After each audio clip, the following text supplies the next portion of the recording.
Vive flamme d'amour de saint Jean de la Croix, 3e vers du 3e cantique, suite. 4.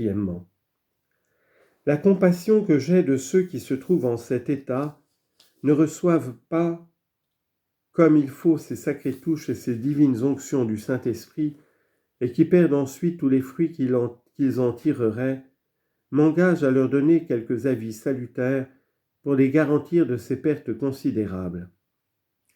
Ils doivent donc savoir en premier lieu que l'âme qui cherche Dieu en vérité est recherchée de Dieu avec ardeur, et que si l'âme brûlée des flammes de l'amour de Dieu lui envoie ses désirs, comme l'odeur agréable de la myrrhe et de l'encens qui s'exhale en fumée, Cantique des Cantiques, chapitre 3, verset 6, Dieu lui envoie aussi l'odeur de ses parfums, laquelle l'attire et la fait courir après lui.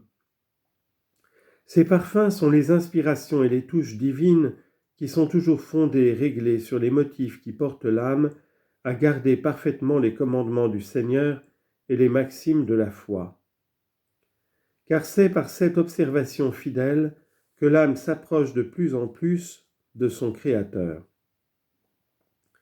C'est pourquoi l'âme se doit bien persuader que quand Dieu répand sur elle ses grâces, représentées par ses parfums et par ses onctions, il a l'intention de la préparer à des dons plus sublimes et plus conformes à ses desseins, afin de lui donner les dispositions nécessaires pour s'unir à lui par toutes ses puissances et pour se transformer en lui d'une manière plus excellente.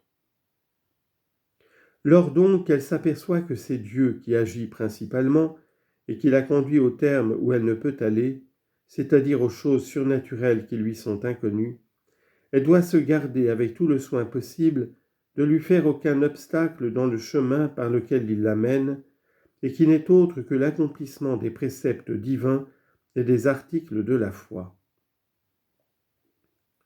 Or, elle lui opposerait un empêchement si elle s'abandonnait à la conduite d'un aveugle.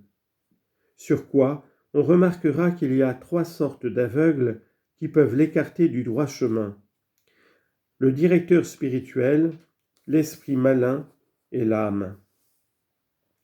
Quant au premier, il est nécessaire à l'âme d'examiner scrupuleusement entre les mains de qui elle se met, puisque le Fils est tel que le Père et le disciple tel que le Maître.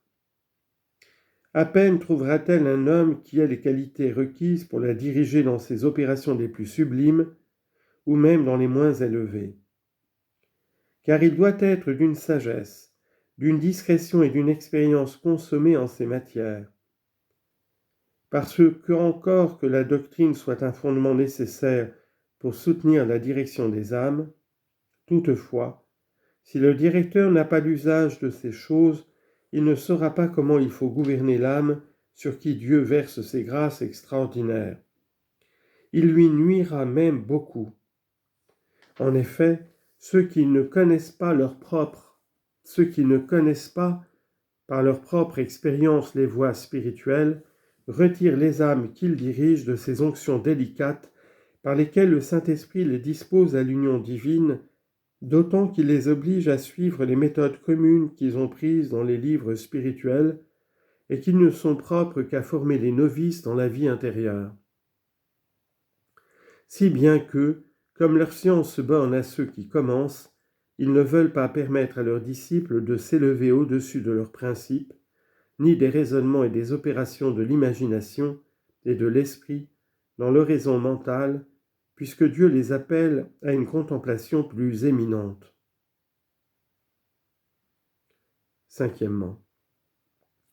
Mais afin que cette vérité soit plus évidente, on considérera que le propre des commençants est de s'appliquer à la méditation des choses célestes, de se servir du discours pour comprendre les mystères divins et pour s'en convaincre, de produire de leur fond, avec la grâce de Dieu, beaucoup d'affections et d'actes intérieurs, d'allumer en leur esprit un feu et une ferveur sensible qui soutiennent leur esprit, leur volonté, leur sens, leur imagination, et qui les accoutument à s'attacher au bien par les douceurs spirituelles, lesquelles les détachent des plaisirs sensuels.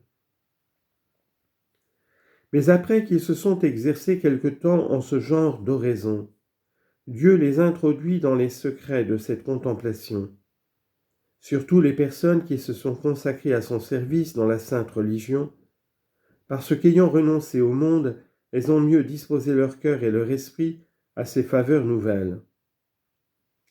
Il est donc convenable à l'âme de passer alors de la méditation à la contemplation, c'est-à-dire d'abandonner le discours, les goûts sensibles et tous les secours de l'imagination et du sens, et de supporter avec courage et avec patience la privation de ces choses pour demeurer dans les sécheresses, dans les aridités, dans les ennuis et dans les dégoûts. La raison en est que toutes ces opérations intérieures se font dans la pointe de l'esprit qui n'est plus assujetti en cet état au concours des sens corporels. Alors Dieu est l'agent principal et communique à l'âme par infusion surnaturelle la connaissance et l'amour de lui-même dans un degré éminent. L'âme reçoit tous ses biens spirituels sans produire de son fond d'autres actes que son consentement.